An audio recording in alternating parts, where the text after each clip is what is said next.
that certain things were happening. In fact, the National Institute of Health told us that over 99% of the people who died from COVID-19 early in the pandemic had at least one underlying disease. Over 99%. If you didn't have an underlying disease, it was very rare or difficult for you to die from COVID-19. Now, what are these underlying diseases? Yes, indeed, they're the lifestyle diseases that we've been talking about for the last 2 weeks. Asthma, diabetes, hypertension, heart disease. What it's saying is that these diseases have weakened the system so that when a virus comes along, it becomes incredibly difficult to survive from it. Let me give you an illustration. I think a lifestyle disease is a bit like having a bear stalking you in the distance. I don't know if anybody has had a bear stalking you in the distance. If it's far away, okay, you don't want it there, but it's not imminently behind me, so it's not going to kill me. And that's a bit like having a lifestyle disease. You can have diabetes, you don't want it, but you know what? I'll put up with going to the hospital. I'll put up with the medication. I'll put up with the kind of lifestyle change. And that's like the bear stalking at a distance. But what happened when COVID-19 came along is that that bear came right up on your shoulder and is now imminently going to kill you. Diabetes that you could live with for decades on medication was now a lethal element in your life. And that is why we try to eliminate all of these lifestyle diseases before the problem happens. Because believe me, there will be another pandemic. Believe me, there will be other stresses in your life that put strain on your body, where if it is weakened by a lifestyle disease, it may be fatal when it doesn't need to be. Before I move on from COVID, let me just explain to you that pretty much all of the viruses that we ever get have their origins in animals. Even if it was generated in a lab, the lab still got that virus from an animal. And it tells us something. Look, first of all, we shouldn't be consuming them. We don't need them to be healthy. And the next thing, we shouldn't be abusing them, because really, when they're clogged together, farmed together in these little cages and they've got no sunlight, it's really cruel for the animals as well. And it's not good for our health. Have a look at this. I think I should start with the heart. If we're going to talk about disease, because heart disease is still globally the biggest killer, why don't we start with heart? What things can we do to prevent or reverse heart disease? I'm sure you're all great students, you've all had it written down, but let me remind you. One of the most important things you can do to reverse heart disease is to have a healthy plant-based diet. I mentioned earlier that when I was doing cardiothoracic surgery up in Cambridge, heavy work, really heavy work. We had to do 3 of these bypasses every single day. Enormously tiring. But what we had to do is open up somebody's chest, stop their heart, link it up to a big contraption, and then try and close them all up again. It was a big, big deal. The person would be in pain for months. They'd need rehabilitation. And then, at least, if it was a successful operation, they'd be alive. But evidence has shown us from years ago that just by changing your diet into a healthy plant-based diet, no meat, no milk, no refined sugar, those arteries that were closing down can now open up. Now, for me, even today, I've been doing this for many, many years. It's still miraculous to me that you can reverse one of the biggest problems in the world in terms of health just by changing your diet.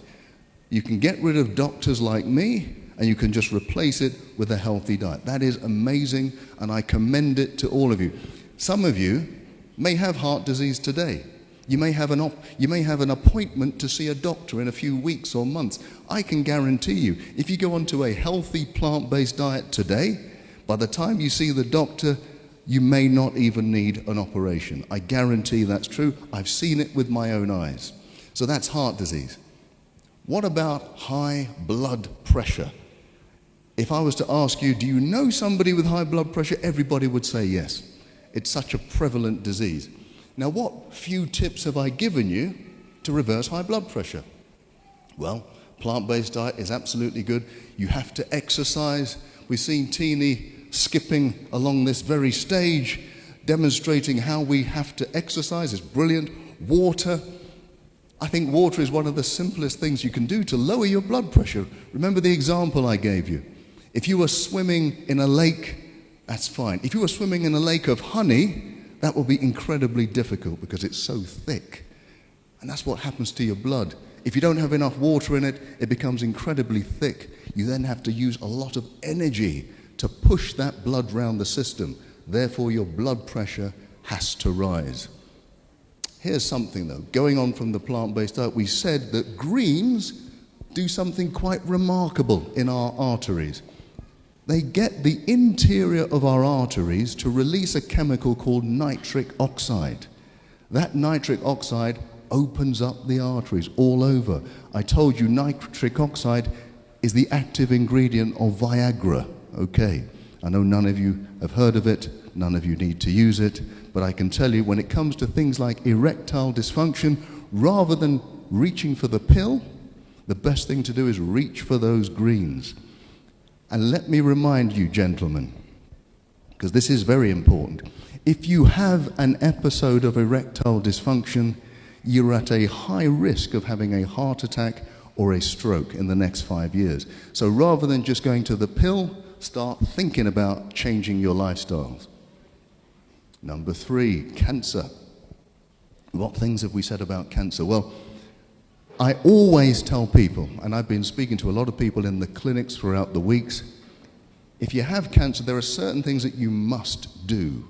Cancer loves sugar. You must eliminate refined sugar. Vitamin D is key. You must have high levels of vitamin D. I recommend 20,000 units per day.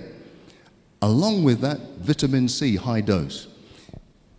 I have seen with my very own eyes people on high doses of vitamin C having their cancer reversed.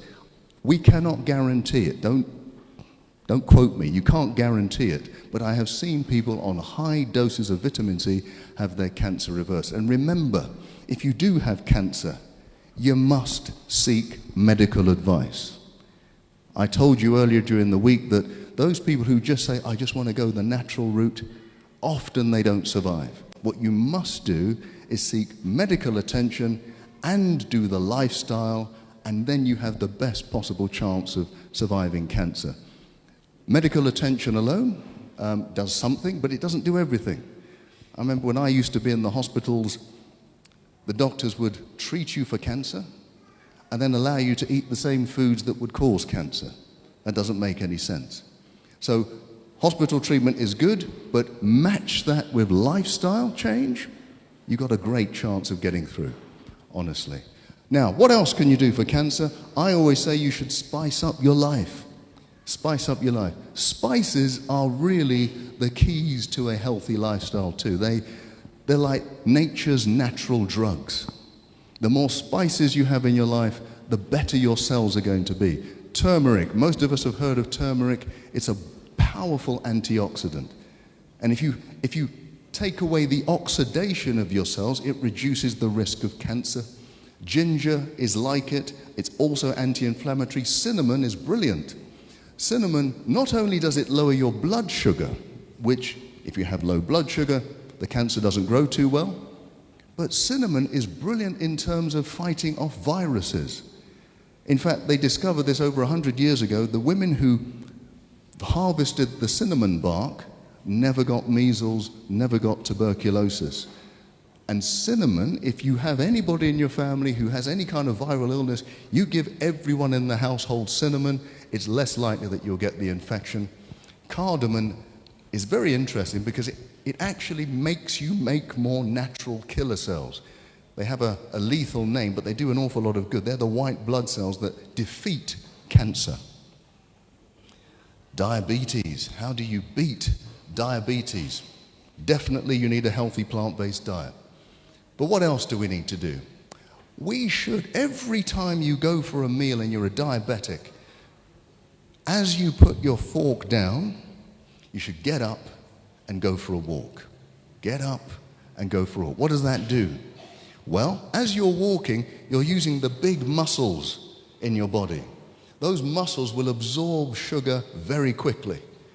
And so it will keep your blood sugar levels quite low. You then don't need to release a lot of insulin to deal with the sugar. And that means your cells can become insulin sensitive again. Insulin sensitivity is the opposite of diabetes. It can actually cure diabetes. I've told you quite boldly that anybody with type 2 diabetes does not have to live with it. Type 2 diabetes is completely reversible. Type 1 is more difficult, but type 2, completely reversible. So you do not have to live with it. Change your lifestyle and get rid of it. Okay, autoimmune disease, that was the last talk I did. That refers to all of these antibody diseases that are attacking different parts of the body. There are roughly 400 or 500 of them. Wherever you've got tissues in your body, you will have an autoantibody if things go badly. And I must say, although I didn't talk about it, one of the biggest causes of infertility is autoimmune disease. Now, I know people go to the hospital for IVF treatment, absolutely, but rarely do they get to the bottom of what is the problem. And it's usually that you've got antibodies attacking your organs inside that makes it almost impossible to conceive. So everything you've heard me talk about with autoimmune disease, you need to apply if you want to get pregnant. Okay. Now, you've seen my details. I'm hoping that in 9 months I'm going to get lots of communications of people telling me, yeah, we have a child. So it's possible, believe me. Now, some of the things, if you weren't here the other day, some of the big things that you need to do to get rid of autoimmune disease is get rid of milk, because milk is one of the key factors that generates these antibodies. Deal with stress. Make sure you avoid refined sugar. Have high doses of vitamin D. If you do that, you have a great, great chance. A bit like a little boy called Bart Simpson, don't have a cow man. Stay away from the milk. Okay. Now, this is increasingly a problem on this continent of Africa. Didn't used to be. You go back 50 years, there was very little obesity on this continent in Africa. Now, with all of the imports of Western culture, including Western food and Western lifestyle, we're getting exactly the same problems that they get in the West. How do we defeat it? I always say, get rid of the white stuff. This is not a racist statement, folks. This is not a racist statement. I'm saying get rid of the white rice, white flour, white pasta, and of course that white substance, sugar. You know, sugar, if you look at it from afar, it looks a bit like heroin. And by the way, it activates exactly the same parts of your brain for heroin addiction. That's why giving up sugar can become so difficult. But remember, I did give you some help in overcoming sugar addiction. Remember the Dr. Chidi method, named after some obscure doctor? You remember that? So for those of you who don't remember, let me tell you, when that donut is calling out your name, the worst thing you can do is say, I can't eat the donut. Because if you do that, your brain will just desire it even more. What you must do is say, I will eat the donut, but I'll eat it in half an hour. At the same time, eat yourself an apple. Now that apple will release sugar slowly into your bloodstream, slowly so that you don't get this insulin spike. And after half an hour, you'll have enough sugar in your system to overcome the desire for the donut. You're not looking convinced. If at the end of the half an hour you still want that donut, do the same thing again. At the end of the day, you may have eaten 5 apples. That's okay, that's your 5 a day, right? But even if you fall off the wagon, even if you succumb to the donut, I guarantee you will eat it less frequently than if you didn't try the Dr. Chidi method. What does Dr. Chidi stand for? Don't resist it, choose to have it, but delay it. Dr. Chitty, there you go. Now you'll remember my name, okay? That's the only reason why I did that for you. But seriously, sugar has been a serious business, especially on this continent. We used to be slaves for sugar, now we're slaves to sugar. We need to get rid of the sugar, absolutely. Now, we must not forget dementia. Okay, some of you understood what I was talking about. We must not forget dementia. Okay, I can hear one person, they've understood. Right, dementia, for me, is now one of the most feared diseases around. When I was younger, a younger doctor, it used to be cancer. But now dementia, losing your memory, losing your personality, nobody wants that. It's a fearful thing. The good news is, and there is good news about dementia, it is a lifestyle disease. It is not random. Now, you may have seen studies to say, well, there's a genetic makeup. There is. There are genes for dementia. But there are people who have the gene for dementia who don't get dementia. There are people who don't have the gene for dementia who get dementia. The biggest factors are lifestyle factors. So, for example, you will know that if you have high blood pressure, that's a risk for dementia. If you're obese, if you're diabetic, and the biggest risk is long periods of stress in your adult life. If you do not know how to manage stress in your adult life, that is the biggest risk factor for dementia. So we're going to need to know how to manage the stress. We're also going to have to change our lives, so make sure we have the right diet. There's been lots of studies done. On this continent, actually, there's been a Nigerian study which showed that the more berries you have in your diet, the less likely you are to have Alzheimer's. It's even more significant than that. They have showed that if you have dementia, early signs of dementia, you go onto a healthy diet, have lots of berries, you can reverse up to 90% of the symptoms. Now, maybe you've never heard that before. Because most people think, once I've got dementia, it's just a long road down to ruin. That's not true. If you are diagnosed and you change your lifestyle, you can reverse up to 90% of the symptoms of dementia. Talking about stress, we spoke a little bit about depression and anxiety and stress. What little signs can I give you to help? Well, remember what we said. There are triggers for depression. There are triggers for stress. And the big ones are debt, divorce, disease, and death. Now, we can't avoid some of them, but when they come to us, the best thing to do is to not hide away and keep it to yourself. The best thing to do is to get help quickly. The quicker we get help, the quicker we understand that we're not alone, that other people are going through exactly the same thing, the quicker we can cure ourselves or head off depression. What else do we need to do? If you're depressed, you might find it difficult, but one of the ways to break that cycle of depression is to get into some physical activity, whether it's going for a walk, a run, a swim, whatever. Maybe you need somebody to encourage you to do it, but it will break that cycle of depression quicker than just about anything. The next thing you can do is do something, even if it's small, for somebody else. That sounds strange. You're depressed. Why am I going to do something for somebody else? Well, we have shown through scientific endeavor that by doing even a small thing for someone else, it takes your mind off of yourself.